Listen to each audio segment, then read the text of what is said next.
Worldwide, we're looking at approximately 350 million people with diabetes. There's no question that we're in the midst of a diabetes epidemic. Right now, 1 in 3 Medicare dollars is spent in the care of people with diabetes. 1 in 10 total healthcare dollars is spent on people with diabetes. There's no question that this is a major problem. What in particular is the correlation with the diet and diabetes? I'm not going to get into that. Into diet? No.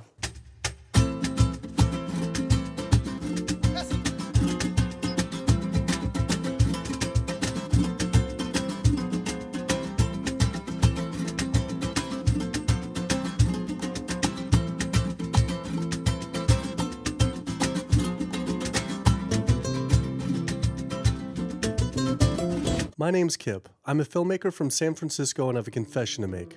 I'm a recovering hypochondriac. Like so many of us, I have a family history of diabetes, heart disease, and cancer. My dad had his first heart bypass at 49, his second at age 50. My grandpa died young from diabetes complications, and both my other grandpa and grandma died of cancer. I was always paranoid that I would also get one of these diseases. Like any good hypochondriac, WebMD Symptoms Checker was essentially my browser's homepage. Even in my teens, I took Metamucil every day and a daily aspirin. I read all the latest self-diagnosis books, I ate every multivitamin I could get my hands on, and I was obsessed with bodily functions. I followed all the large health organizations' recommendations for preventing disease. I exercise regularly, don't smoke, don't drink soda, get enough sleep, reduce stress, and grew up eating what I thought was a healthy diet. Until... World Health Organization this morning has classified processed meat such as bacon and sausage as carcinogenic, directly involved in causing cancer in humans. Processed meat is clearly linked to an increase in cancer. Hot dogs or bacon could be just as dangerous as smoking cigarettes. The World Health Organization had looked at over 800 studies from 10 different countries, finding a direct link to consuming processed meat and cancer. Just one serving of deli meats daily increases your risks of colorectal cancer by 18%. I had no idea that what we ate affected cancer rates, but I never felt like I had eaten a lot of processed meats until I realized that processed meat includes hot dogs, bacon, sausage, salami, ham, pepperoni, cold cuts, and deli slices, basically everything I grew up eating. The World Health Organization classifies processed meat as a Group 1 carcinogen, the same group as cigarettes, asbestos, and plutonium, and classifies red meat as a Group 2 carcinogen. Was this like I had essentially been smoking my entire childhood? If processed meats are labeled the same as cigarettes, how is it even legal for kids to be eating this way? I thought this was new information, but many of these studies have been around for 50 years. I couldn't believe I'd been eating processed meats virtually my entire life and was just now finding out how dangerous they are. Why hadn't I been hearing about it from the American Cancer Society, the largest cancer group in the nation? When I went on their website, I was shocked to see that none of this information was featured on their homepage. But even more shocking, on their Eat Healthy page, they actually encouraged eating Group 1 carcinogenic foods like processed turkey and canned meats. This is after the World Health Organization reviewed over 800 studies definitively linking processed meat to cancer. Thank you for calling your American Cancer Society. My name is Sam. I'm a cancer information specialist. How may I help you today? Hi, I was calling because I was wondering why you all recommend people to eat processed meat on your website, which the World Health Organization has classified as a Group 1 carcinogen, which is in the same class as tobacco smoking, asbestos, and plutonium. This would be like a lung association having a how to roll your own cigarette section on their website. It's kind of the same thing. But let me just place you on a brief hold because He wasn't able to answer my questions and said someone would get back with me. I had always been concerned about cancer because both my grandma and grandpa died of cancer. I wondered if things would have been different had they known the link between diet and this terrible disease. In the US, 1 out of every 4 deaths is from cancer. Oh, sweet. American Cancer Society rep confirmed an interview this week. So we just went in for the interview with the American Cancer Society rep, and the security guard said there's no interview scheduled. So I went into my phone, and it turns out last night, after I told her that the interview is going to be about the correlation between diet and cancer, she said she could no longer do the interview. After repeated emails asking why she was declining my interview to simply talk about diet and cancer, she stopped responding altogether. Why would an American Cancer Society rep not want to talk about this? I was, however, able to connect with a growing movement of doctors who are willing to talk about the link between the standard American diet and disease. And it goes beyond just cancer. I took my old trusty van, Super Blue, once again out on the road. 2/3 of adults are now overweight or obese, and we have an epidemic cascade of debilitating disease that's overcoming the country. There's no way we can sustain the current style of care with the epidemic that we're creating with our diet and lifestyle choices. The diabetes, the arthritis, the heart disease, the dementia, the obesity, the cancers are affecting about 70% of deaths. All the data is that those 70% of deaths and morbidity are largely lifestyle related and preventable. Most kids by age 10 in the US already have fatty streaks in their arteries, the first stage of atherosclerosis leading to heart attacks, strokes. Here in American medicine, we operate from the disease model. We are in the business of treating sick people. We are not in the business of trying to prevent people from becoming sick. When you look at chronic disease risk, all the things that we walk around worrying about, actually dietary choices trump smoking when it comes to those risks. If I could deliver one message to the researchers who are looking for the cause of diabetes and the cause of clogged arteries and the cause of high blood pressure and the cause of obesity, I would tell them the answer's in 3 words. It's the food. It's what Americans are eating. Today, with 2/3 of Americans being overweight, clearly there's a food issue. In the next 25 years, 1 out of every 3 Americans will have diabetes. My name's Michael Abdallah. I'm from Atlanta, Georgia, and unfortunately I was diagnosed about 10 years ago with diabetes, and 8 years ago I had 2 stents put in. I don't know where to go, I don't know what to do, you're just like out of options and you don't know what to do. You're taking medicine, you're listening to this doctor, and the cardiologist says take this, and the endocrinologist says take that, then your general practitioner doctor says you don't know what's going on here. And it's a real challenging thing, and it's something that you don't want to get it. You just don't want to get it. Government and media almost exclusively blame lack of exercise and sugary foods as a cause of diabetes. But I wanted to talk with an actual expert on the role of diet and diabetes. I went to speak with premier physician, diabetes expert, and researcher, Dr. Neil Barnard. What role does sugar play in causing diabetes? It drives me crazy. Diabetes is not and never was caused by eating a high carbohydrate diet, and it's not caused by eating sugar. The cause of diabetes is a diet that builds up the amount of fat into the blood. I'm talking about a typical meat-based, animal-based diet. You can look into the muscle cells of the human body and you find that they're building up tiny particles of fat that's causing insulin resistance. What that means is the sugar that is naturally from the foods that you're eating can't get into the cells where it belongs. It builds up in the blood, and that's diabetes. I had never heard that meat was associated with causing diabetes. We had always been told that sugar or obesity caused it. Renowned weight loss bariatric surgeon Dr. Garth Davis, though, agreed. Everyone thinks that you get diabetic because of carbs. They did a huge study in that EPIC study, 500,000 people. Carbs consumption was inversely related with diabetes. In other words, the more carbs someone ate, the less diabetes they had. But meat was strongly correlated. Get that aha moment. The starches, the carbs are good for you. They're not bad for you. This idea that carbs make you fat is utterly ridiculous. Carbs cannot make you fat in and of themselves. We have storage in our muscles and in our liver for carbs called glycogen. So when we eat carbs, we either store it or we burn it. Now, eat fat, that goes straight to your fat. Your body can't turn those carbs into fat unless you're really overdoing the calories. Obesity, it's a death sentence. You're at much higher risk of getting cancer. You're almost certainly going to get diabetes. I mean, no one wants to fat shame, and we all want everybody to be comfortable with our bodies, but this movement to be comfortable with our bodies has made us comfortable with being sick, and that's a huge problem. I go into the hospital and I look around me, people on dialysis, all these sick people, and just about every disease in there is because of what people are eating. Here's the thing. If I eat a sugary cookie, The sugar lures you in like the Trojan horse, but waiting inside that cookie is a huge load of butter or shortening, and that's what fattens you up, and that's the part that leads to the diabetes. It's the fatty foods, not really so much the sugar. It's not that sugar is good for you. There's no nutrients in it. It's excess calories. But when you eat sugar, you don't get inflammation right away. When you eat sugar, you're not getting plaques forming in your vessels. When you're eating sugar, your body's going to store most of it as glycogen or burn it as calories. And so this focus on sugar has taken all the focus off meat, dairy, eggs, pork, turkey, chicken. People need to understand, if their child gets diabetes, you've just taken 19 years off their lifespan. We're talking life and death.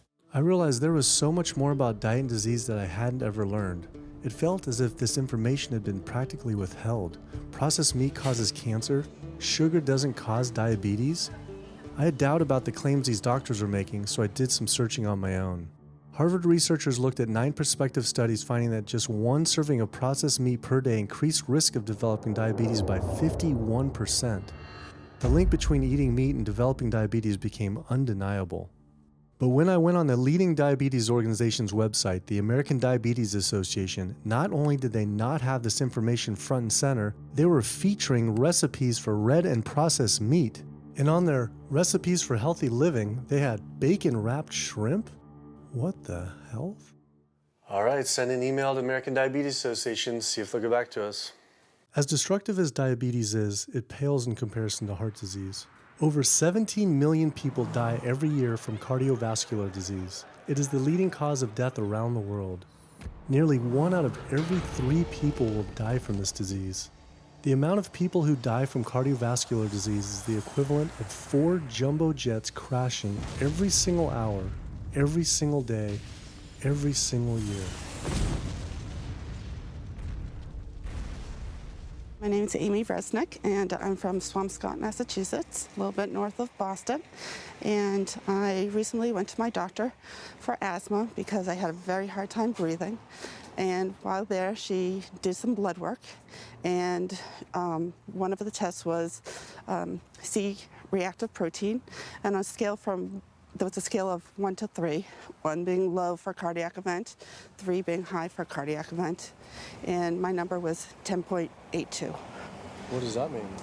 That means I am on the road for a heart attack, and she said probably within the next 30 days. 30 days? 30 days, if I'm going the way I was going. I take this for my heart arrhythmia, take this for pain, oxycodone for pain, and lorazepam for stress, cyclobenzaprine for muscle relaxer, also take Topamax and Prozac, and I also use a CPAP machine to help me breathe. And my asthma has been so bad this past year, I use it during the day as well to get some air. I am tired when I wake up. I'm tired during the day. I take a nap. I'm still tired. I can't breathe. And I know I need to make a change for my health, or else I'm not going to be here for my family. When we speak of heart disease, I would say the role of alcohol is pretty small. The role of sugar is very small too. Smoking is big, but the good news is that most people have quit or never did smoke. The problem with animal-based diet, its contribution to heart disease is huge and it is pervasive. All this expensive imaging, procedures, bypasses, medication, none of which has one solitary single thing to do with the causation of the illness. So you die of a completely benign foodborne illness that never had its causation treated. When we eat these kind of dead meat bacteria toxins, within minutes, you get this burst of inflammation within your system such that you basically paralyze your arteries. You get this stiffening of the arteries, their inability to relax normally in half. So it's not like decades down the road eating unhealthy, there'll be some damage. No, we're talking damage right then and there within minutes of it going into our mouth. Many people are given the diagnosis of Alzheimer's disease when it's not true Alzheimer's at all. The vast majority of people suffer dementia due to their tiny blood vessels in their brain clogging up up and their nerve cells being shortchanged of oxygenated blood. And guess where that blood vessel dementia comes from? Those little tiny arteries are clogging up from that steady stream of fat, cholesterol, etc. It's really quite clear from the standpoint of cancer and the standpoint of cardiovascular disease that animal protein plays an enormous role. Is chicken better? It's a question of whether you want to be shot or hung. The flesh food that I would eliminate from the American diet would be poultry, would be turkey and chicken. A brilliant advertising campaign has convinced people that, oh, it's white meat, it's healthier. The leading source of sodium in the American diet for adult is chicken. It can be labeled all natural chicken, but be injected with this salt water, I think up to 800 milligrams of sodium. Heterocyclic amines are clear-cut carcinogens, and they can form in any kind of meat as it's heated, as it's cooked. But by far the biggest source is chicken. We sent researchers into fast food and family restaurants. Not only were there carcinogens in every single restaurant, but we found them in every single chicken sample that we took. If somebody brings their family in and they're buying a bucket of chicken, nobody tells them that there are carcinogens. If you're selling carcinogens to people, you've got to warn them that they're in there. But the American Cancer Society encourages people to switch from red and processed meat to chicken. Why would the American Cancer Society tell people to switch from eating one carcinogenic food to another when a Harvard University study showed that men with prostate cancer who eat large amounts of chicken increase their risk of the disease progressing 4 times? The number one dietary source in America of cholesterol is chicken because of the volume of chicken. You know, chicken's become grilled chicken and organic chicken. It's machismo, but it has nearly as much cholesterol per gram as red beef. So just on sheer volume, it's the number one source. Yeah, eggs being close behind. I'd never really thought about eggs much. I just thought of them as a standard part of a healthy diet. But then I found a study suggesting that eating just 1 egg a day can be as bad as smoking 5 cigarettes per day for life expectancy. The yolk of a hen's egg is the most concentrated glom of saturated fat and cholesterol. It is made to run a baby chicken for 21 days with no outside energy. It is pure fat and cholesterol. And when we put that into our bloodstream, it coats our red blood cells. Our blood gets thicker and more viscous. It changes our hormone levels. It raises our cholesterol levels. There's nothing healthy about eating the yolk of the egg. But I thought cholesterol and saturated fat wasn't an issue anymore.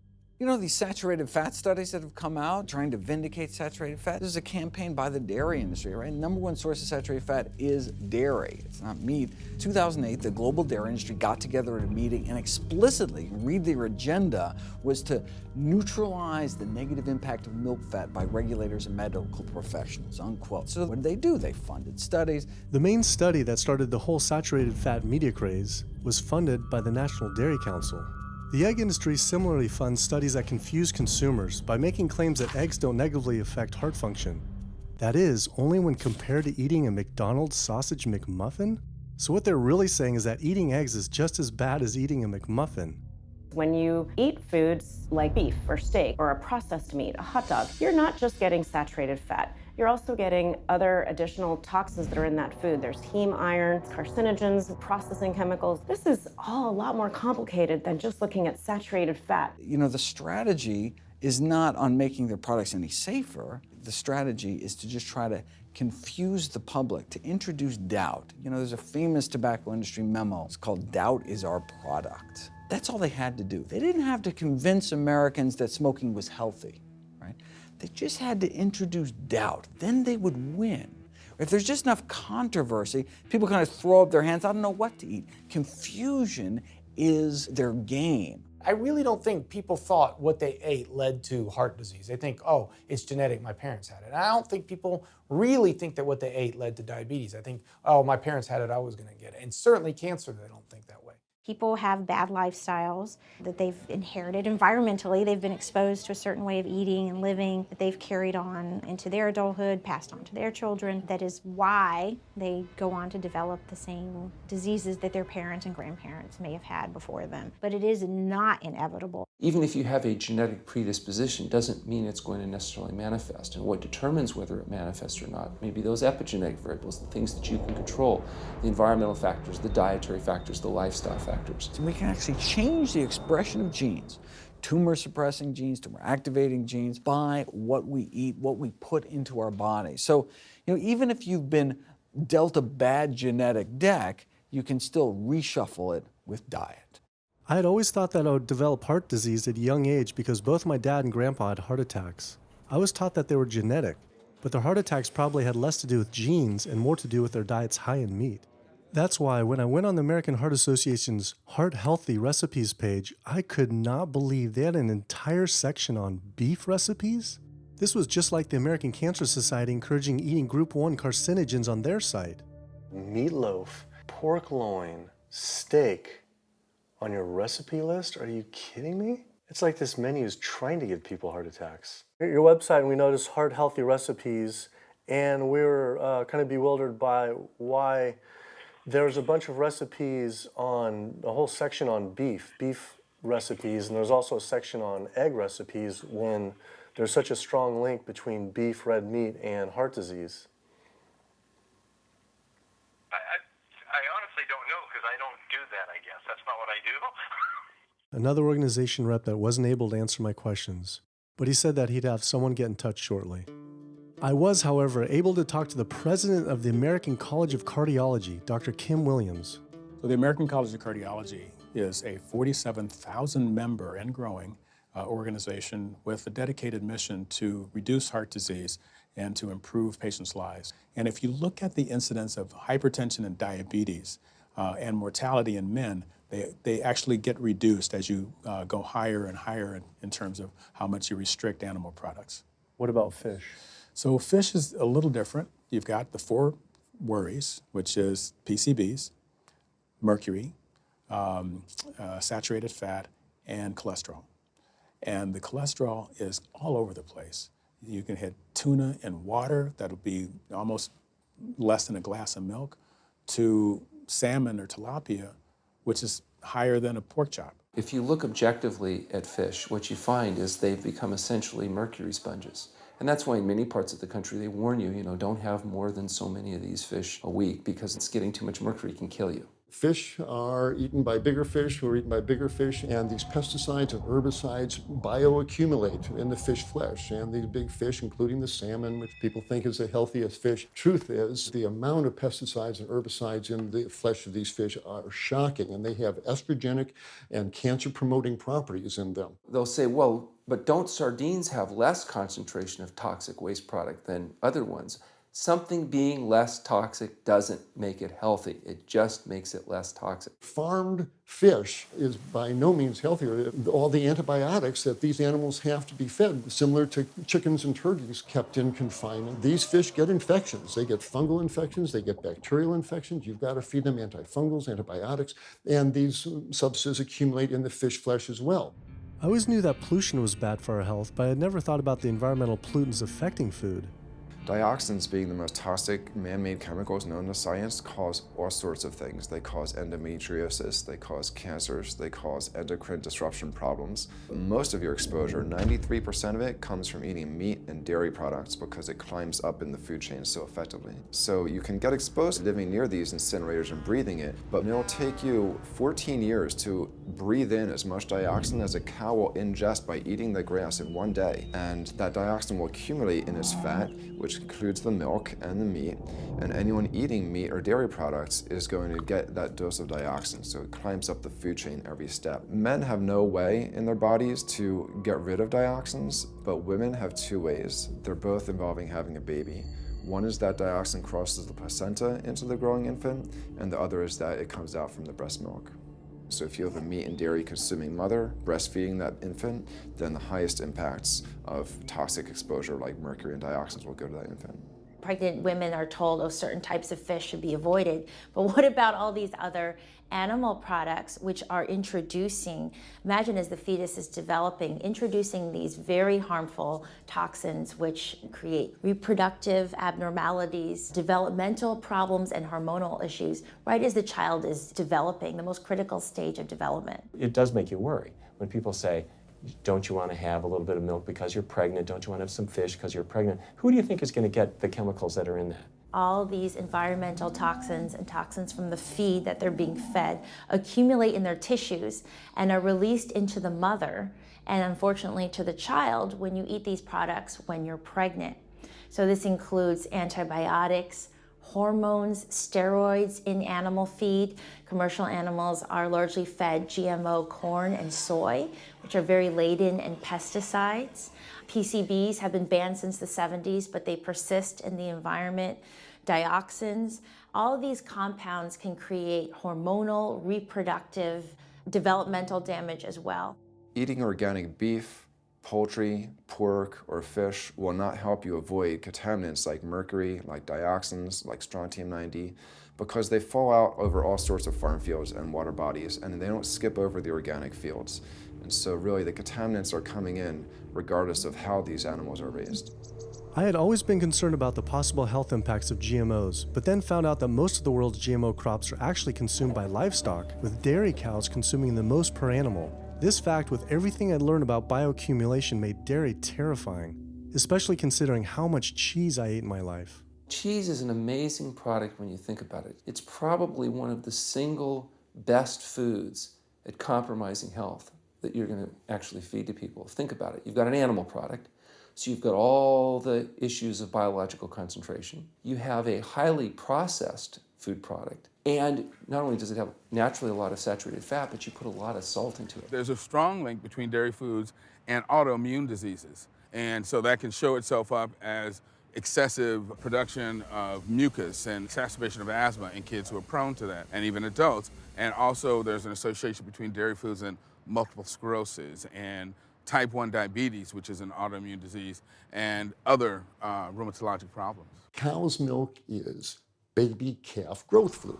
That's what the stuff is. There's absolutely no child or human on earth who actually needs the milk of a cow any more than they need the milk of a giraffe or a mouse. Most people in the world are lactose intolerant. I mean, that's the normal state of affairs. Why would your body create this enzyme to digest lactose after weaning, after infancy? It doesn't make any sense. 73% of African Americans are lactose intolerant, 95% of Asians, roughly 70% of Native Americans, and about 53% of Hispanic Americans are lactose intolerant. Our government is encouraging Americans of color to eat foods that it knows is going to make them ill. Ultimately, what that boils down to is the government is telling me as an African American to eat food that's going to make me ill for no health benefit so that it will benefit dairy farmers. That's a form of institutionalized racism. Yeah, milk is a risky food for human consumption. As a pediatrician, I see on a daily basis children suffering from conditions that are linked or associated to dairy consumption, such as eczema, acne, constipation, acid reflux, iron deficiency, anemia. Cow's milk protein is the most allergenic food. People say, well, no, I want hormone-free, not injected with bovine growth hormone. But milk is this hormonal fluid, so it's just packed with sex hormones and natural sex steroid hormones like estrogen, progesterone. In fact, doesn't matter if it's conventional milk, doesn't matter if it's organic milk. Milk without hormones, that's an oxymoron. Organic dairy has just as much saturated fat and cholesterol and galactose and all the things that you don't want as conventional dairy. Dairy products in general have a lot of other products associated with it, not the least of which is pus. I mean, they actually have laws limiting how much pus you can actually have in a milk and still sell it. I believe it's like 750,000 pus cells per cc. Because, I mean, you wouldn't want too much pus and it'd be like pure pus. People might object. In fact, you could think of cheese as kind of coagulated cow pus, if you would. But I was always told that we need milk for strong bones. I'm Jane Chapman, and not too long ago, finally got some x-rays of the hips and back. Severe bilateral osteoarthritis of the hips. And actually, I'm scheduled for 2 hip replacements. That's bone on bone. It's the grinding of the joints. My stability is scary. I hold on to the walls if I'm at home. I've been told to use a walker. I'm only 61. This is not how you're supposed to live when you're this old. I have a really hard time believing that that's all that's left. Researchers have studied bone development in kids and whether they get stress fractures and that kind of thing. And the kids who drink the most milk have 0 protection. Milk does not build strong bones. Harvard researchers have looked at a large group of older women. Over an 18-year period, the milk drinkers had 0 protection from fractures. So this old notion that somehow milk is going to build strong bones or protect your bones later in life, it's a myth. People that drink milk have higher rates of hip fractures, have more cancer, and live shorter lives. It turns out that countries with the highest dairy consumption also have the highest rates of osteoporosis, so clearly drinking more milk doesn't protect your bones. Doing more research, I found that dairy was linked to many different types of cancer as well. Just like many of us, I thought that the majority of cancer was due to genes, but only 5 to 10% of cancer is actually genetic.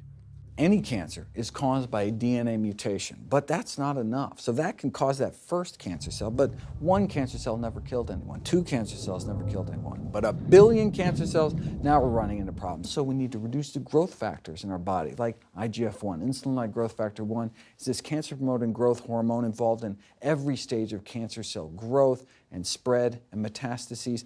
Any animal protein boosts the level of IGF-1. Dairy products increases your risk for various forms of cancer, especially those related to your hormones. So breast cancer, prostate cancer, ovarian cancer. So this is not a product, even in its most pure state, you want to be consuming because it does come with risk. I found out that dairy can increase a man's chance of getting prostate cancer by 34%. And for women who've had breast cancer, just 1 serving of whole dairy a day can increase their chance of dying from the disease 49%, and dying from anything 64%.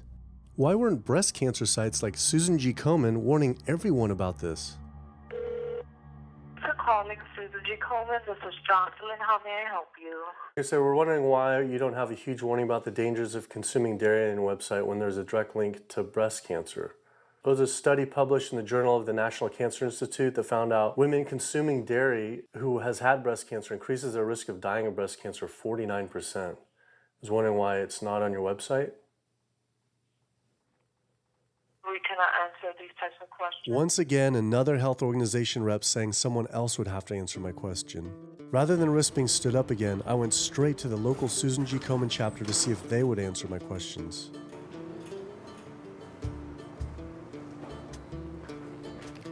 They didn't want to answer my questions in person either, and told us to stop filming, but promised they would connect me to the national office directly. Susan G. Komen's Pink Ribbon campaign had done a lot to raise awareness for breast cancer. Although it was confusing to see pink ribbons on dairy yogurt containers. Breast cancer can be prevented with a healthy diet and lifestyle, but we're not. We're talking about pink ribbons and putting all the money into research for the cure. I, for one, know that I would want my daughter, my mother, me, I want to focus on not getting to that point, and that's where I would like to see more energy and effort put. I had been a hardcore cheeseaholic virtually my entire life, despite the risks, but like so many others, I seem to have been addicted to it. It turns out that the casein protein, that's the main protein in dairy products, and particularly in cheese, it breaks apart in the human digestion to create what are called casomorphins, casein-derived morphine-like compounds that go to the brain and they attach to the very same receptor that heroin attaches to. Don't get me wrong, they're not as strong as that, but they are strong enough to make you come back again and again and again, despite the fact that you're gaining weight, you're more unhealthy than you've ever been, but that cheese just calls out to people. Casomorphin may play a role in SIDS, and sudden infant death syndrome, may play a role in autism. This is one of the reasons why we don't want infants drinking milk from cows. Human breast milk has 2.7 grams of casein per liter, compared to 26 grams per liter for cow's milk. That's practically 10 times more. No wonder it's so addictive. This talk about addiction made me think about all the drugs animals are fed. I went to the headquarters of the Center for Food and Safety, the nation's leading FDA government watchdog group, to see how concerned we need to be about drugs in our food. So that we know of, there are at least 450 different drugs that are administered to animals, either alone or in combination. These drugs are given to animals for a variety of reasons, very, very few of which are actually beneficial to consumer health. We've got drug companies that work real hard to make sure they can sell lots of drugs to people raising cows, pigs, and chickens. The pharmaceutical industry sells 80% of all the antibiotics that it makes in the United States to animal agriculture. Antibiotic residues are found in meat, other antimicrobials are found in meat, there has been ractopamine found in meat, there's been hormones found in meat. So right there you're talking about 4 different drugs that could be, in the same piece of meat. The pharmaceutical company is supposed to show the safety of animal drugs. They're not really testing to see what the impacts of these drugs are on humans. They're really looking to see what the impacts of these drugs are on animals. When we try to get information on some of the health studies and the environmental studies, from federal agencies, we get back page after page of blacked out information because the company claimed confidential business information. Consumers have no idea what is in the products that they consume. So how sick something makes me and how bad it pollutes the environment is a secret for a company. In the animal agriculture industry, as in the tobacco industry, these companies really have a vested interest in making sure that the public doesn't have information about their effects and what risks are really posed to consuming them. Have this system where animals are living in their own waste, they're living next to animals that are sick or even dead, and they're stuck in cages with these animals. The bacteria tends to spread, so that the pathogens that are being created in these filthy conditions are breeding resistance to antibiotics, and the public are becoming exposed to those. We already have people dying from salmonella and other things that you eat. We're having about 3,000 people die every year in the United States. That's more than the number of people that were killed in 9/11 in the Twin Towers in New York. If we had some terrorist organization killing 3,000 people a year, we would be all over it. The antibiotic-resistant bacteria deaths that we have, on top of that, you get 20,000 people dying a year. That's 7 9/11s every year. Can you imagine if that many people were being killed by some terrorist group in the United States every year? We would find them. You know, the World Health Organization has said we're nearing a post-antibiotic era in medicine. You'll be at risk in minor surgeries to have a fatal infection. You'll be at risk going to the dentist if you have a tooth extracted. Or it'll be like Civil War medicine. You get an infection in your leg and you cut your leg off. So you have this very dangerous situation. By crowding these animals in, they become a perfect engine for generating a new flu virus that can come out into the community. If you lived near a swine spray field, not even the CAFO, but the waste disposal field, you were 3 times more likely to have a MRSA infection. You can't see how it impacts the average person's life in Duplin County, North Carolina, and not be a little upset about it. From an environmental standpoint, from a community standpoint, from all other aspects, North Carolina, we're in a state of emergency. We've already had bouts of swine flu, or H1N1 as they prefer to refer to it. That particular swine flu incident was originated on a farm here in North Carolina.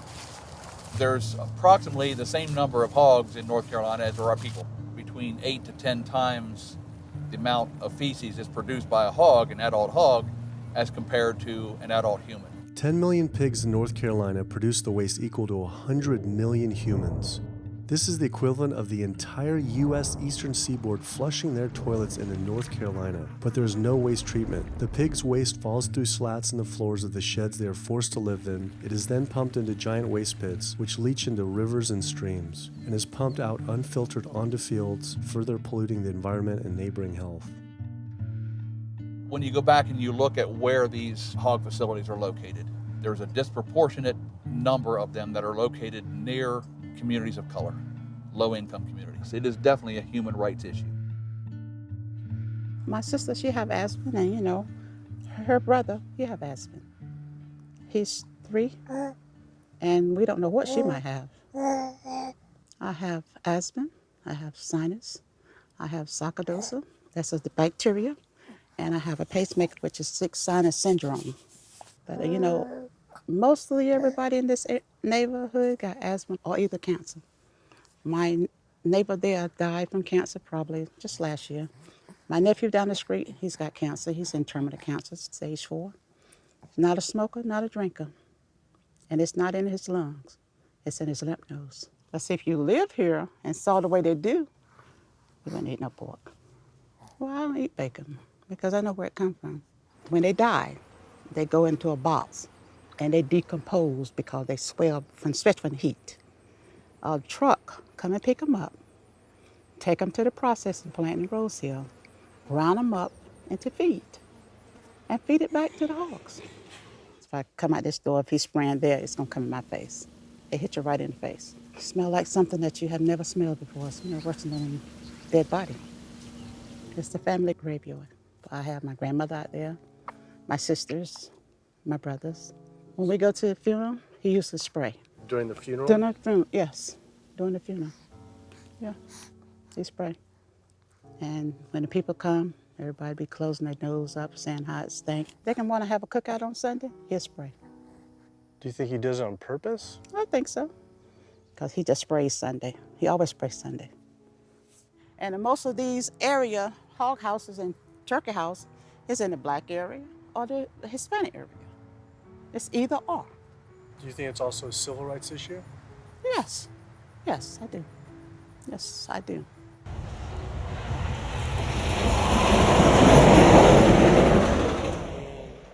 There have been times in the past that I have gotten ready on the Sunday, gotten ready to go to church and come out, and the smell was so strong that I had to go back and regroup because it got in my clothes and I just couldn't go to church smelling like hogs, you know. I just couldn't do it. So I don't think the government cares. They care more about cooperation than do people, individuals. And they're going to keep on. They're going to put more chickens in this state. This is the feast season. You're in capital of the world right here in North Carolina. My state. Look, there's a blue line stream right here come into my property almost, and the Contentney Creek right here. I've seen that blue line stream now filled with feces and urine from that hog pen, and they can say, well, we feed the world. They're not interested in feeding the world. They're interested in making money. You take the money away from them, they'll let the folks starve. Because if you want to feed the world, you can feed the world with more corn, using corn and wheat and stuff like that, and you can meat. Meat is a luxury item. When we're doing things that hurt other people, we're wrong. But a lot of good people will sit there and eat bacon knowing that it's causing someone else to be very unhappy. I woke up the next morning to find the Burden River had experienced another massive fish kill from the pollution running off hog farms. Tens of thousands of fish were washing up on shore. All this talk about health, I realized that I was only focused on personal health. But health started to mean so much more to me. It was about health of my family and our communities. I couldn't under good conscience support an industry that I knew was harming others. Pollution from animal agriculture isn't just an issue in North Carolina, though. Raising animals for food produces more greenhouse gases than the entire transportation sector. It is a leading cause of rainforest destruction, species extinction, ocean dead zones, and freshwater consumption.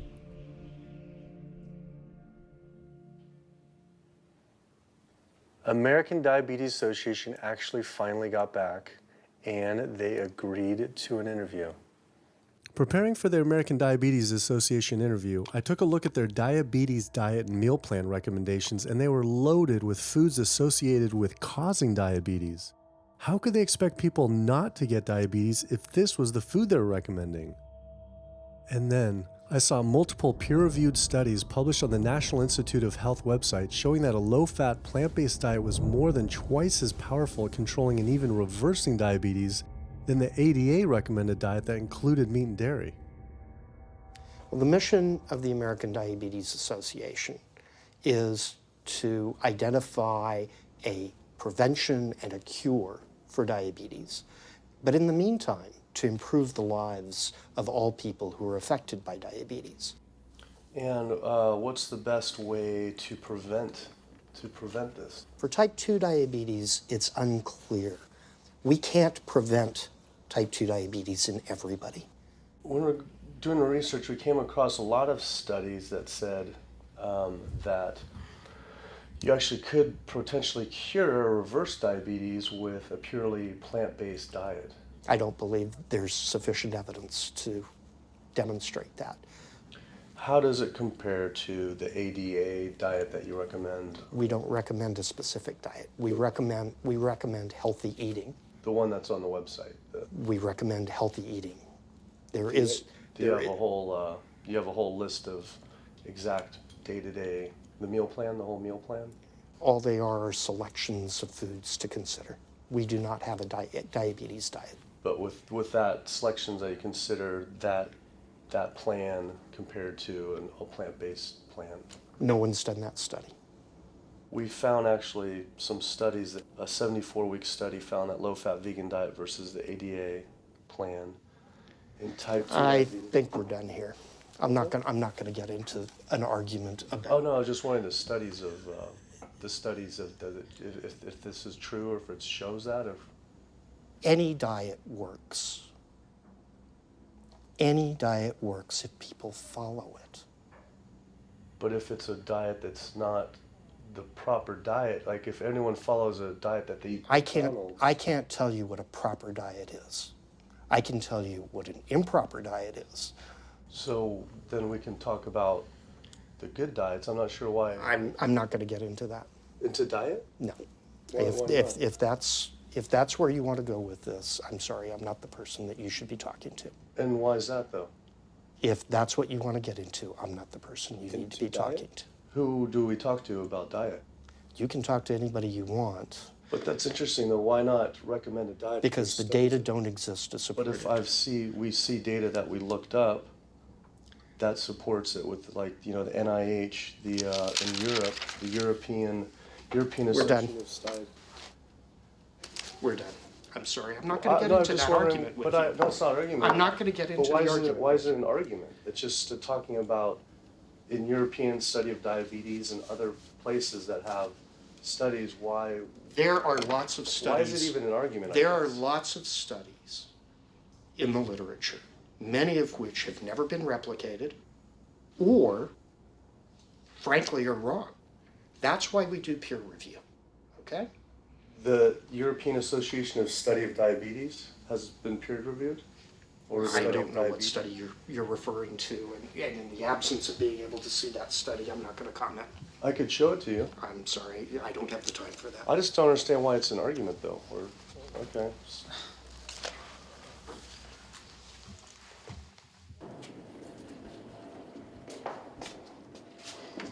That was interesting. What he wanted to talk about was people living longer with diabetes. But once you mention eliminating diabetes or prevention, oh, whoa, now you cross the line. Prevention and cure, whoa, let's not go there. Not only did Dr. Ratner, the chief medical officer of the American Diabetes Association, not want to talk about diet, but the fact that he had such an emotional reaction to my question made it feel I was digging into something that he didn't want uncovered. I had always thought there was no prevention for type 1 diabetes, but then I did research and came across countless studies referencing the link between exposure to dairy at a young age and type 1 diabetes. I mean, this is a food made for baby cows. Cow milk protein gets into the bloodstream, and the body says, hey, this isn't supposed to be in the bloodstream. It makes antibodies to the cow milk protein, which then attack the pancreas and destroy the pancreas. How is this possible that ADA wouldn't have this forefront on their website? Why wouldn't they be warning all parents about this, even if there were only a slight chance? Why were they recommending people to actually eat these foods linked to diabetes? It seemed all of the large health organizations were encouraging people to eat the very foods linked to the diseases they're supposed to be fighting against. American Heart Association promoting beef, American Cancer Society promoting processed meat, pink ribbons on dairy products, and bacon-wrapped shrimp on American Diabetes Association. And then it all came together. What if?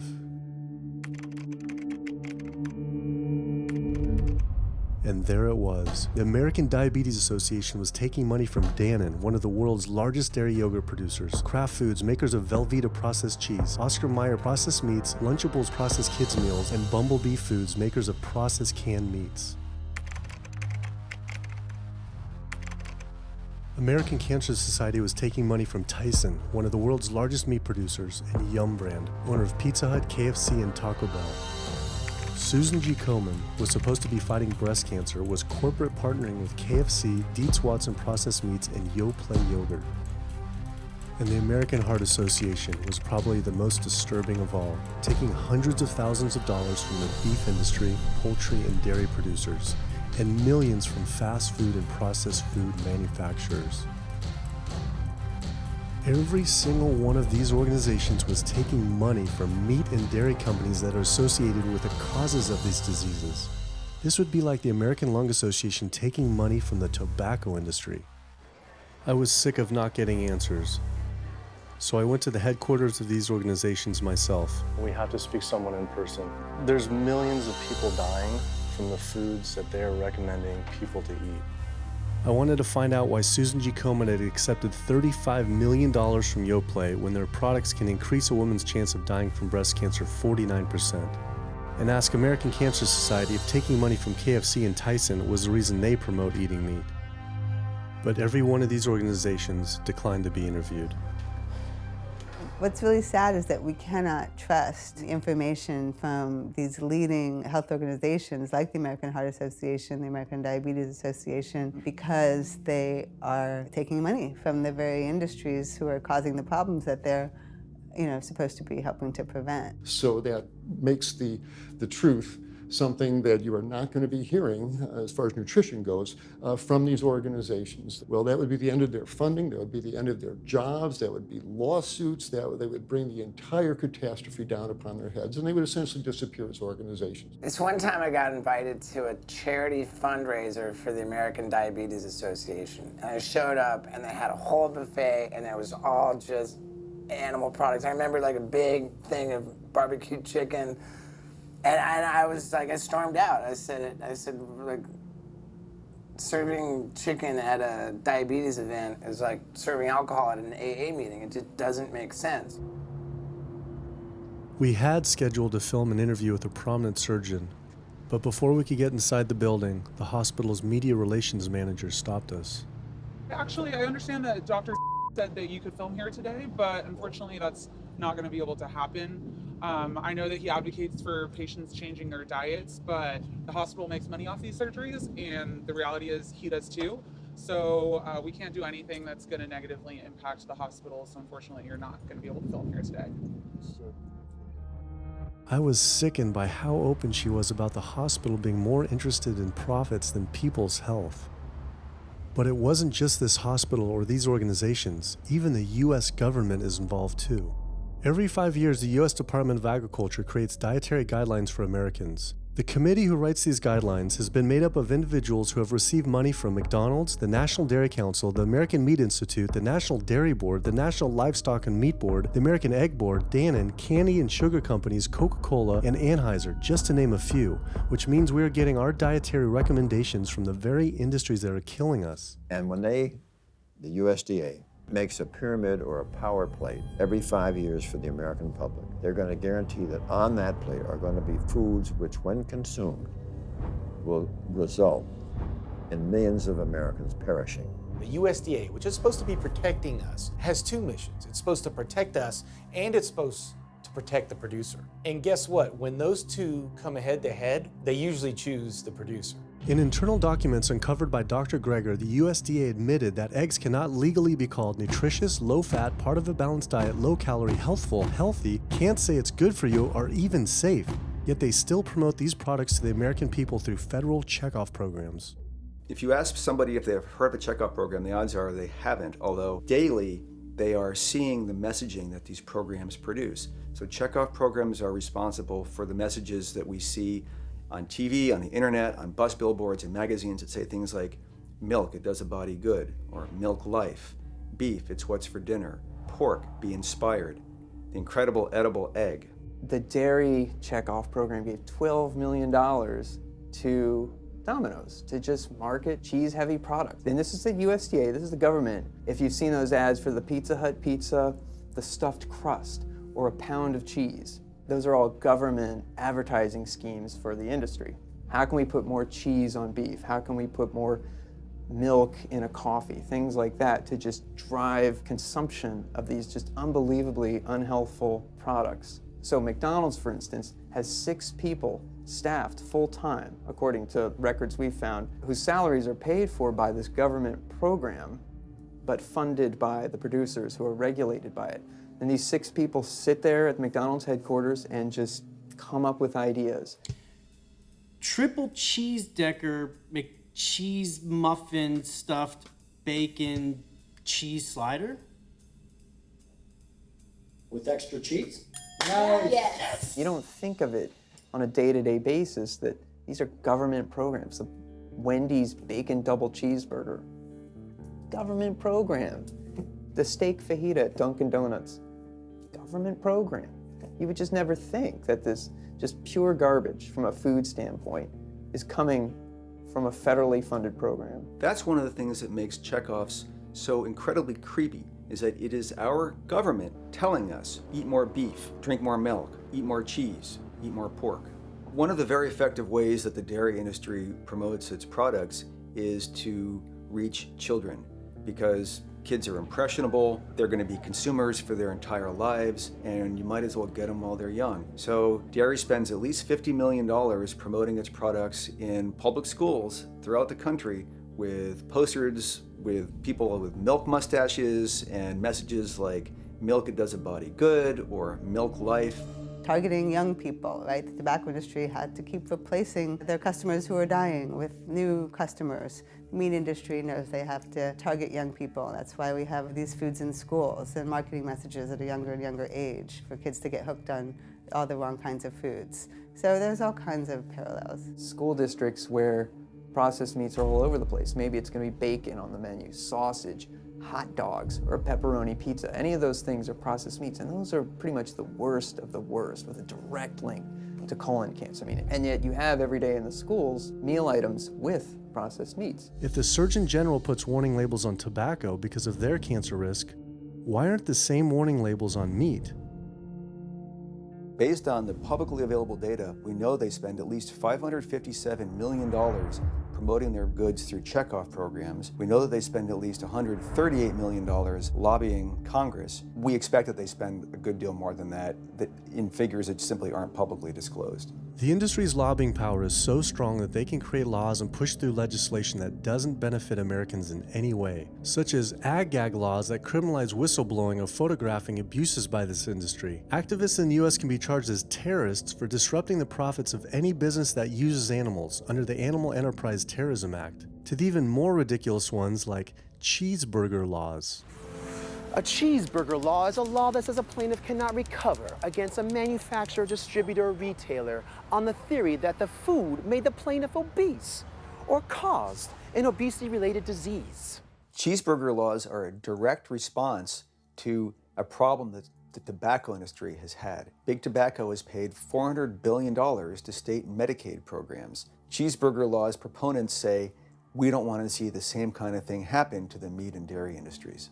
The fact that these laws are based on a model template called the Common Sense Consumption Act is actually ironic, because what they're saying is, you, the consumer, should have the common sense to know that our food is bad for you. I've often typified the meat industry to people who maybe don't understand its power and reach, as it's got all the money of big tobacco and big pharma, and it has the personality of the National Rifle Association.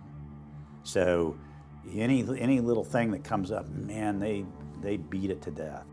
Robert Martin wasn't exaggerating. When the profits of the egg industry were threatened by egg alternative company Hampton Creek Foods, extremely disturbing emails were uncovered by Ryan Shapiro and Jeffrey Light. We uncovered documents demonstrating the American Egg Board considers Hampton Creek, quote, a crisis and major threat to the future of the American egg industry. The American Egg Board considers a successful egg replacer company to be such a threat that they joke on their government email addresses about murdering the CEO. In internal government emails with the heads of the egg industry, they suggest having the CEO of Hampton Creek, Josh Tetrick, murdered, including a menacing email from the executive director of the American Egg Board.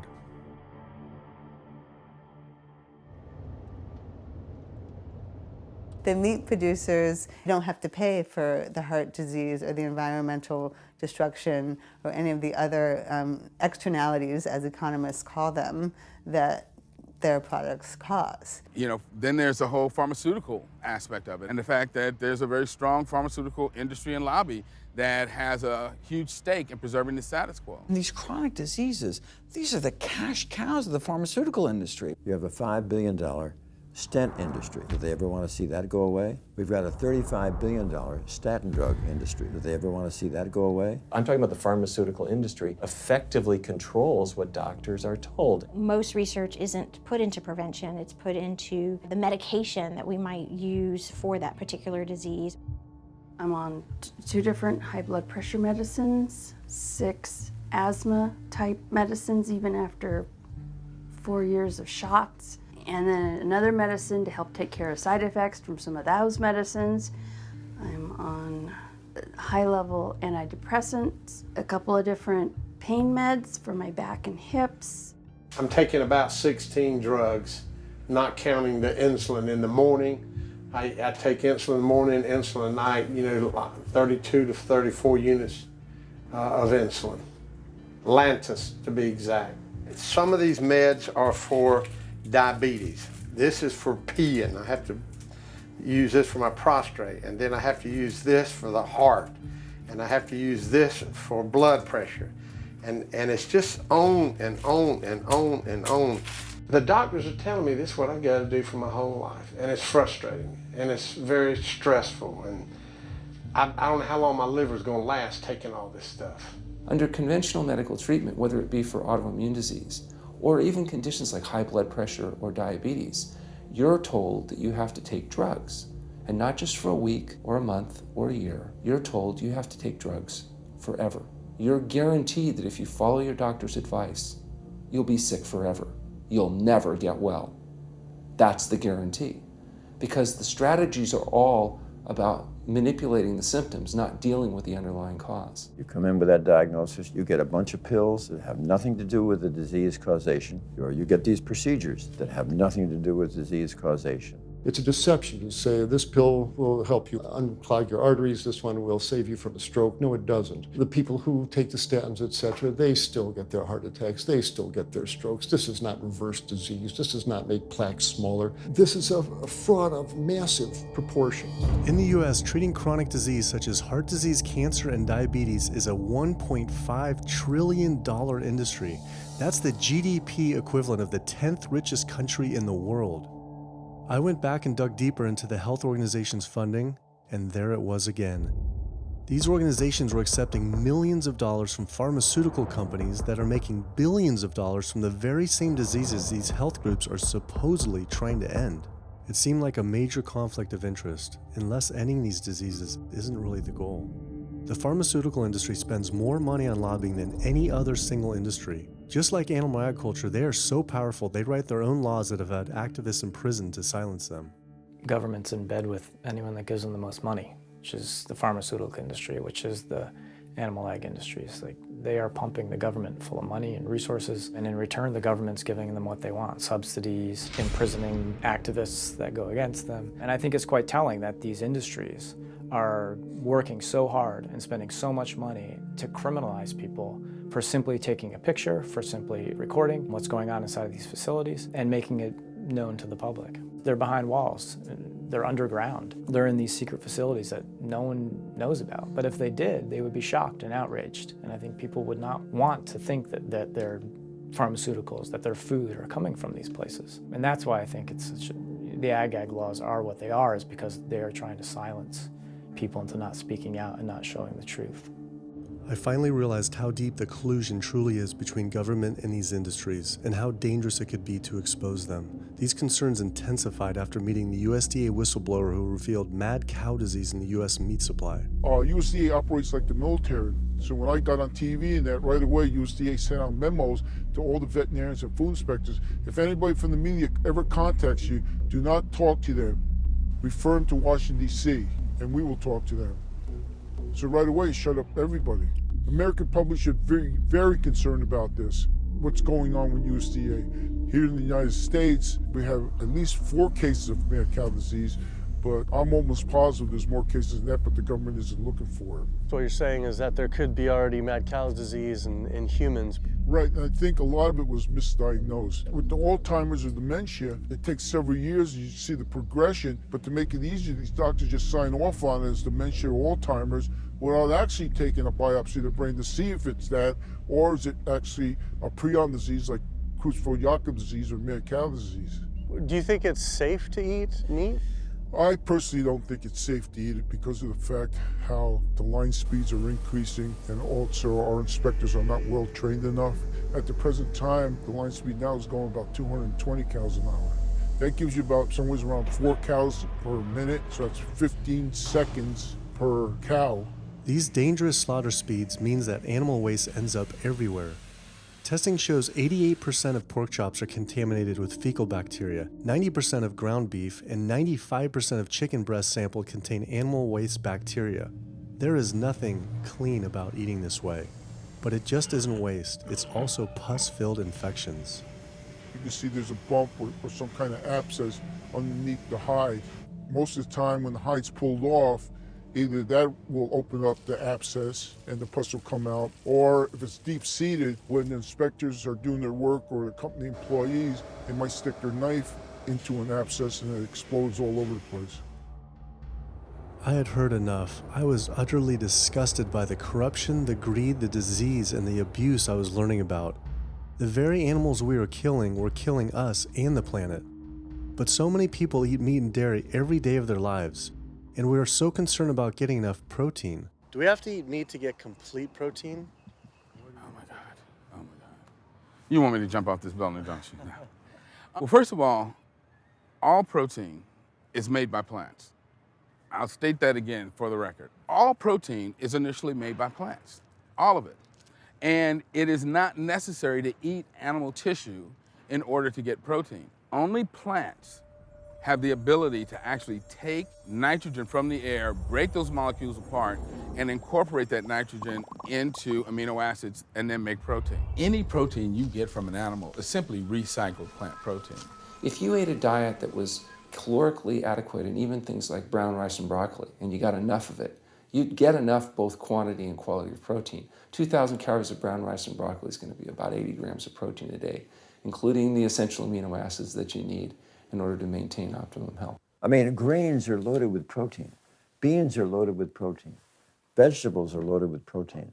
You really want to get your protein from plants because plant proteins have a much more beneficial effect on our physiology. The funny thing about protein is most Americans get about twice the amount they need. Most Americans get less than half the amount of fiber they need. But the conversation tends to always be about protein. So in my mind, it's just this magical marketing campaign that protein has taken on over the decades. The question is not where do you get your protein, it's where do you get your fiber? I have never in my professional career seen a protein deficiency. I've never seen someone come in eating normal amounts of calories and they're protein deficient. You just don't see that. So human milk has the lowest protein content ever in any species ever tested. I mean, that's the fluid that's been designed by evolution over millions of years. And so it's like the perfect food for human babies, right? Perfect food, lowest protein content any other mammal. And so it gives a sense of kind of protein requirements for anything. So then rat milk, ape milk, donkey milk, any milk has ever been tested. And you hear this a lot in bodybuilders. They're like, well, I need, chicken, or I need fish to be, to be strong, to build muscle tissue.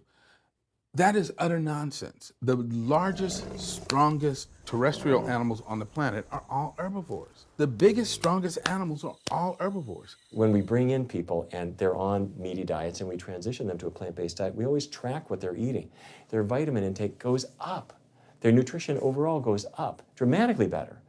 And these same people might worry in advance, will I get the nutrition that I need on a plant-based diet? The fact is, you're not getting the nutrition you need on a meat-based diet, and you're going to get dramatically better nutrition on a plant-based diet. For an average-sized guy like myself, I need about 56 grams of protein a day. That's optimum. Probably I really need 30 to 40 grams a day. Diets that are really high in these protein create diabetes, create heart disease, create cancer, create the diseases that I'm treating on a daily basis. But this is the opposite of what all the high-protein diet fads say. The food you eat determines the bacteria that live in your gut. While you eat animal flesh every day, you are summoning up bacteria that eat carnitine. And those bacteria will turn that carnitine into a molecule called trimethylamine. Your liver then turns that into trimethylamine oxide. That's a molecule from hell. That molecule drives cholesterol into the artery walls. And the people who are consuming this flesh-based diet are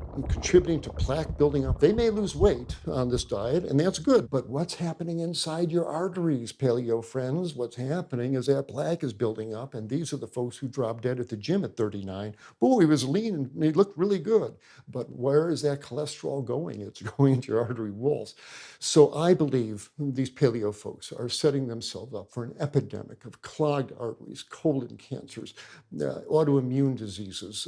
This is not a healthy diet. We are not carnivorous apes. Humans' closest living relatives are chimps, who get 97% of their calories from plants and the remaining 3% mostly from insects. Comparing the anatomy of true omnivores like bears, who eat both meat and plants, to frugivores like primates, who eat almost exclusively plants, the differences are pretty clear. Frugivore teeth have flat molars for chewing plants, where omnivore teeth are serrated for stabbing and tearing flesh. Frugivore jaws can move forward and back and side to side. Omnivore jaws cannot. Omnivores have much stronger stomach acid for digesting meat compared to less acidic stomach acid of frugivores. The intestines of frugivores is 9 times their body length compared to 3 times for omnivores. This is because meat will putrefy in the gut unless it is moved through quickly. If humans were indeed true omnivores, we would need to change our physiology and appearance quite a lot. But we fit every requirement of a frugivore. We may behave like omnivores, but anatomically, we're frugivores. Human beings, unlike bears and raccoons, and to some extent dogs, don't have that mixed anatomy and physiology that you see in the true omnivores, and thus we are not true omnivores. In humans, the canines have become really small and rounded and actually function like accessory incisors. They're utterly useless for ripping and tearing anything other than an envelope. So the idea that the mere presence of the canine somehow means that we're supposed to eat meat is silly. He was right. I always thought my canines were for meat, but what kind of animal could I actually kill and eat raw with these tiny teeth? The thought alone was disgusting. I mean, everybody loves a smoothie made with fruit and even some vegetables, but if you think about putting a fish or a piece of beef in a blender and grinding it up, the thought is absolutely repulsive. All these diseases I had learned about were from eating a diet our body wasn't designed for. What would happen if we started eating a diet our body actually was designed for? The data is crystal clear that you can stop and reverse heart disease with plant-based diets. Scientifically shown, I've seen it in my own patients. People who adopt low-fat plant-based diets can actually reverse their heart disease, and that literally means watching the plaque start to go away, something they didn't think could happen. My experience with patients is, and those studies show, that when people adopt a fully plant-based diet, their cholesterol levels plummet within a few days. And if you do blood tests in a couple of weeks, you'll see dramatic improvements. Yes, your numbers are going to look great within a week or two. Your cholesterol can come crashing down. In fact, if you're on medications, your doctor may have to pull off your blood pressure medication so your blood pressure don't drop too low because it can work too good. Like that, the side effect is not having to take drugs. In a groundbreaking study published by Dr. Esselstyn following patients suffering from cardiovascular disease, 99.4% were able to avoid major cardiac events by going plant-based. Because it's not just heart disease. It's hypertension, it's diabetes, it's strokes, it's heart attacks, it's several of the autoimmune diseases, lupus, asthma, GERD, osteoporosis. I mean, there's a multitude of diseases, even rheumatoid arthritis. It can be so dramatic. When you see these poor souls with just absolutely crippled with rheumatoid arthritis go plant-based, then they come off their medication. I wanted to follow up with Jane Chapman, who had been suffering from severe osteoarthritis, and I could not believe what I saw after only a few weeks of fasting and changing her diet. So it's so amazing to see like this only a few weeks later. I know. From going from the walker, needing wheelchair assistance at the airport, to strolling down the street, enjoying the fresh air, the sunshine. 2 weeks. It's all it took, 2 weeks to get off all the meds and start to feel the inflammation just kind of drain out of the body, where the movement was much easier. Just a lot of healing occurred very, very rapidly just by doing the right things for your body. When you're treating diseases with drugs, you know, there's one drug you take for cholesterol, a different class of drugs you take for high blood pressure, different class of drugs you take for diabetes. But with diet, a plant-based diet affects all these diseases, one diet to kind of rule them all. The impacts of eating this way go far beyond ourselves. By getting rid of heart disease alone, we would save up to $48 trillion in the USA, 3 times the US GDP. Conditions like high blood pressure, you don't have to take the drugs the rest of your life and be sick forever. What you can do is live in such a way that it gives the body a chance to heal itself. We took 174 consecutive patients with high blood pressure, and 174 people were able to lower their blood pressure enough to eliminate the need for medication. For inflammatory bowel disease like Crohn's, the best remission rates ever achieved through plant-based diet. MS, multiple sclerosis, the best results ever achieved compared to any medical, surgical, any kind of intervention was a plant-based diet. You can see that with every sequential reduction in animal products, people live longer, they have less heart disease, they have less cancer, they have less diabetes. You can actually take human cancer cells and put them in a petri dish, and you can drip the blood of those eating vegan, get about 72% suppression in human prostate cancer cell growth in vitro. They wanted to try this again with women and breast cancer. So they said, let's see what a plant-based diet can do. After just 2 weeks, their bodies cleaned up. You drop their blood on the same carpet of cancer cells. You can clear off the whole plate. This is after just 2 weeks eating healthy, which raises the question, what kind of blood do we want in our bodies? My background is in industrial and systems engineering, and that was my career path for a long time until I got thyroid cancer, and everything changed from there. I decided that I wanted to try alternative methods and treatments rather than have surgery and have my thyroid removed, which meant I'd be on medication forever, and I didn't want that. I just started reading how a plant-based diet can heal the body, and it has worked for so many people. So I immediately just switched to a completely whole food plant-based diet. After a year, the cancer was completely gone, and my thyroid had shrunk to normal size, and I was completely free of that. This was tough to believe. Couldn't this all just be from eating healthier though, like no sugar? Turns out Dr. Walter Kempner from Duke University back in the 1940s was reversing some of our worst killer diseases with diet alone. And the diet he was using was not only strictly plant-based, but it was made up of white rice, fruit, and table sugar. And he was reversing diabetes, he was reversing malignant hypertension, reversing heart disease, the diabetic complications, reversing diabetic blindness. So these people basically had death sentences, went to him, and were given basically sugar, this horrible diet, but it was strictly plant-based. If this information had been around since the 1940s, why don't all doctors know this? We're not taught about the power of food in medical school. No one is taught that the changes that we make with our diet are probably the single most powerful thing we can do to determine our destiny. It trumps our genetics. Why isn't your doctor telling this? Odds are your doctor never learned any of this. In fact, there was even a bill introduced just mandating physicians get 7 hours nutrition training every couple of years, just kind of stay on top of it. And who came out against that? The California Medical Association. Even the family physicians, the surgeons, all the mainstream medical groups came out opposed. It's 7 hours, that's a lot, even if it's over 1 4-year period. So they're not just kind of neutral, but they're actually actively opposing nutrition education. Ironically, when patients come to doctors with questions, they assume that the doctor knows something about nutrition, and so it's kind of a double whammy that doctors haven't been taught much about nutrition. Why don't we hear about this from dietitians when nutrition is their entire specialty? Turns out the American Nutrition and Dietetics Association puts out nutrition fact sheets written by the industries themselves. The industries pay $20,000 per fact sheet and explicitly take part in writing them.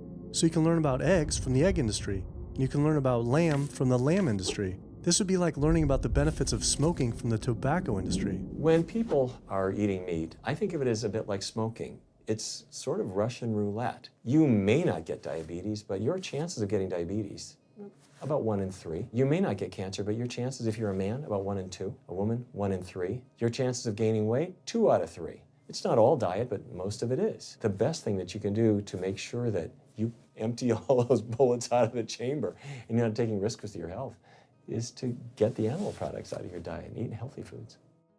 I came to True North to help me with my asthma and to lose a little weight, and it's amazing. Just in 2 weeks of changing my diet, don't have to take any asthma medication, no antidepressants, no pain medication, no heart medication, nothing, no medications at all.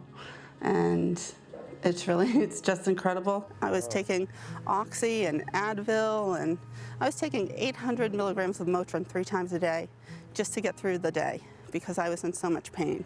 And now, nothing. Wow. Nothing at all. 2 weeks. 2 weeks, So 14 days. All that medication, you're completely off. Completely off everything.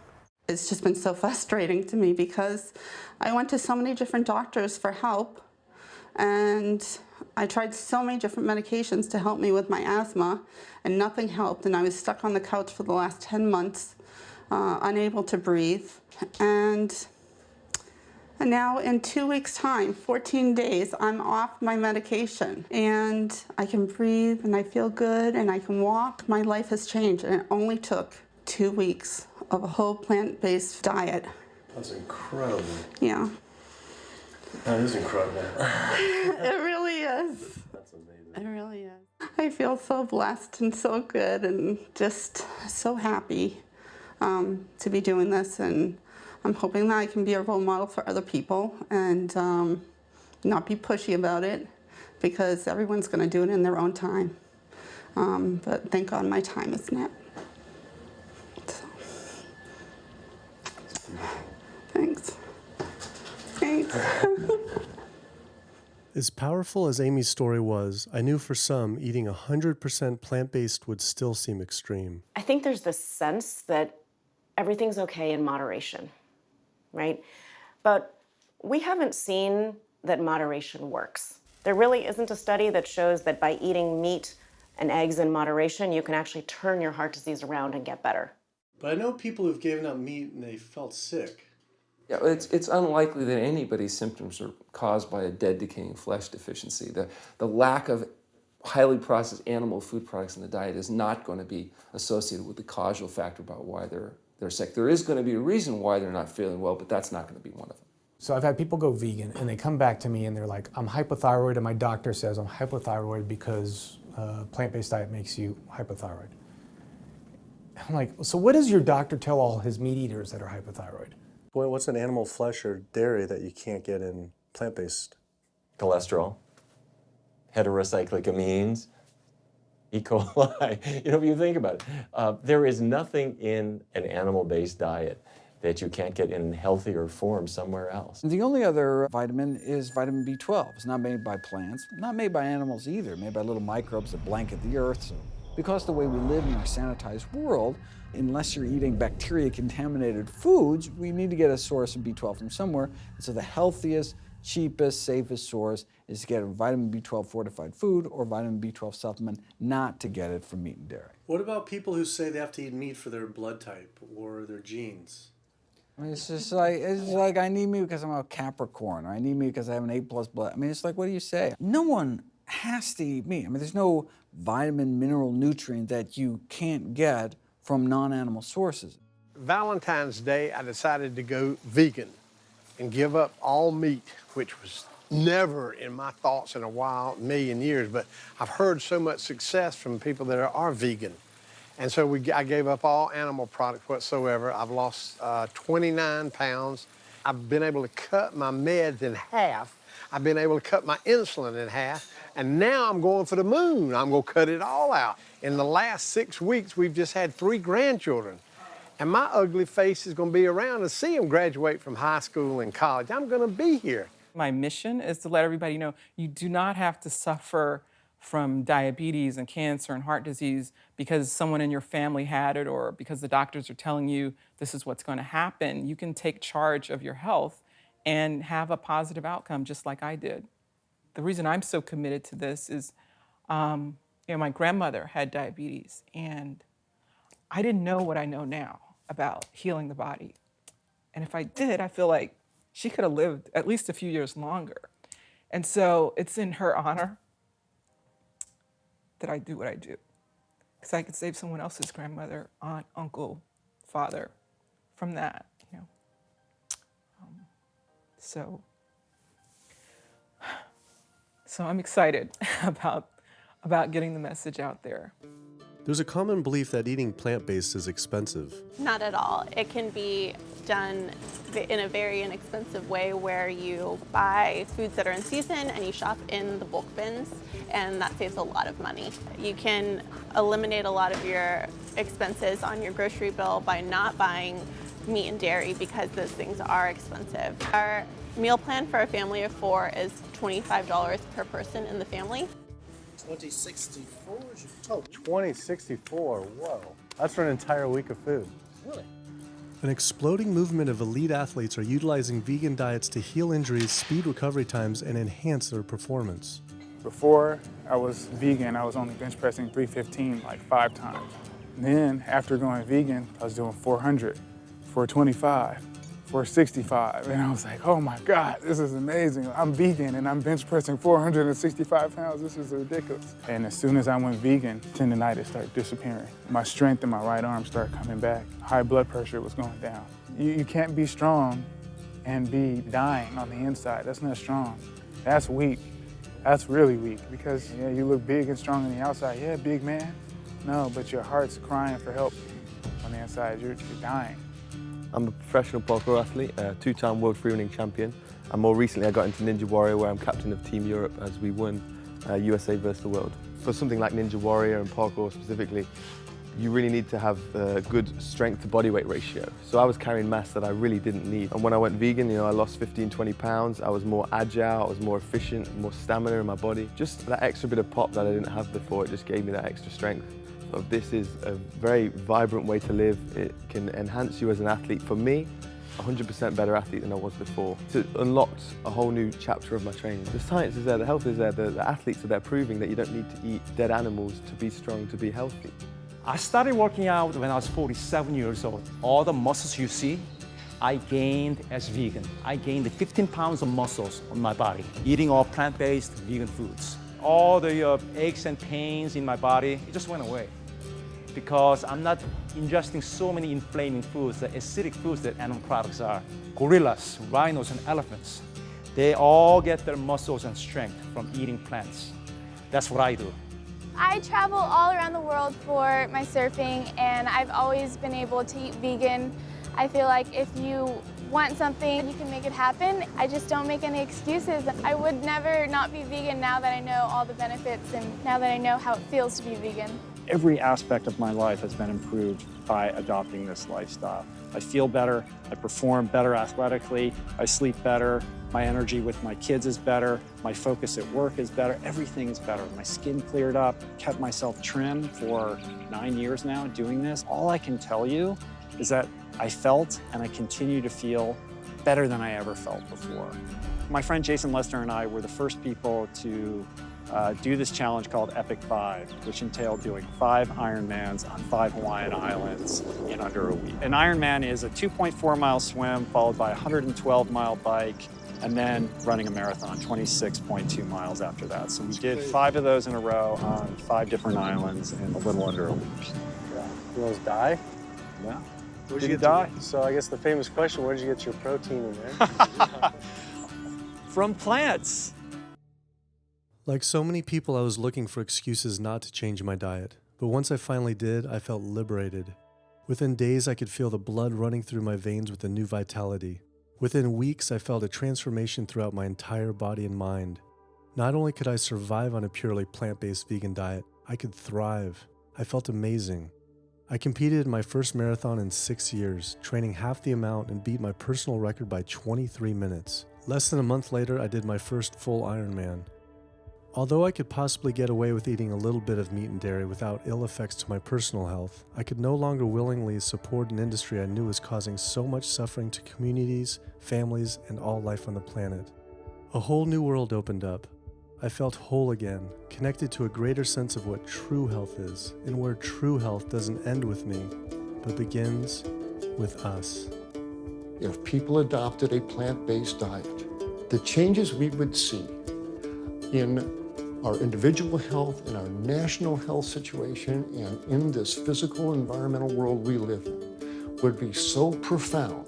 I mean, today, you can say, I'm not going to eat that stuff anymore. It's one thing that I can do myself personally to make a difference. It will give you a greater sense of well-being and happiness when you know that, one, you're not destroying your health every time you sit down to eat, you're not promoting cruelty, and you're not damaging the earth. I don't want my gains to be at the detriment of the planet of other things. And yet, I'm not weaker, I'm stronger. That's the beauty of it. When you're altruistic, when you make choices for the greater good of others, it comes around, benefits me as well. It benefits us all. Studies show that we can not only survive, but we can thrive. I just feel this is a great way to live, not harming other beings when we can be healthy and happier. I love it. It's a great life. I never thought that I could feel this good at this age, and I just want everybody to feel this way. I feel like a 20-year-old. I'm almost 50. Nothing tastes as good as healthy feels, basically. And so the choices that we make every single day, day in and day out, around our food, has the capacity to bring us true health and optimal wellness, not just individually, but collectively, as a species and for our planet. We're not going to live forever, but while we are alive, we can live well. And for me as a doctor, that's what I want to see. Where there's a will, there is a way. And I believe that.